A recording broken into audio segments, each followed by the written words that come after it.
আলহামদুলিল্লাহ, জালিয়াকান্দি আল আকসা জামে মসজিদের পক্ষ থেকে সবাইকে সালাম। আসসালামু আলাইকুম ওয়া রাহমাতুল্লাহ। তো দীর্ঘদিন ধরে আমাদের জালিয়াকান্দি আল আকসা জামে মসজিদে দীর্ঘদিন কাজ চলতেছে, কাজ চলমান। তো এখানে আমাদের সাথে আমাদের ভাই আছে, সাথীরা আছে, অনেকেই আছে, কাজ করতেছে, দীর্ঘদিন ধরে কাজ করতেছে।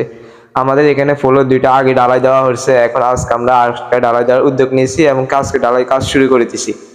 তো আপনারা এখানে ঢালাই কাজ করা শুরু করছি। এখন আমাদের এখানে আরো বিভিন্ন কাজ আছে, এখানে দরজা আছে, জানালা আছে, এমনকি আমাদের এখানে বহুত কাজ আছে, আস্তর করা বাকি আছে এবং ফ্লোর টাচ করা পর্যন্ত বহুত কাজ আছে এবং ইলেকট্রিক কাজ, ফ্যান, এগুলো কাজ আছে। আপাতত আমাদের ফ্যান দুইটা দিয়ে কাজ চলতেছে। তো আমাদের এখানে অনেকে আছে, আমাদের সহযোগিতা আছে। তো যে যেখান থেকে এই ভিডিওটা দেখেন, যে যেখান থেকে দেখেন, দূর প্রবাসী বা দেশি, যেখান থেকে দেখেন, আমাদের এই জালিয়াকান্দি আল আকসা জামে মসজিদের পক্ষ থেকে আপনাকে শুভকামনা, আমাদের সহযোগিতা থাকবেন। আলহামদুলিল্লাহ।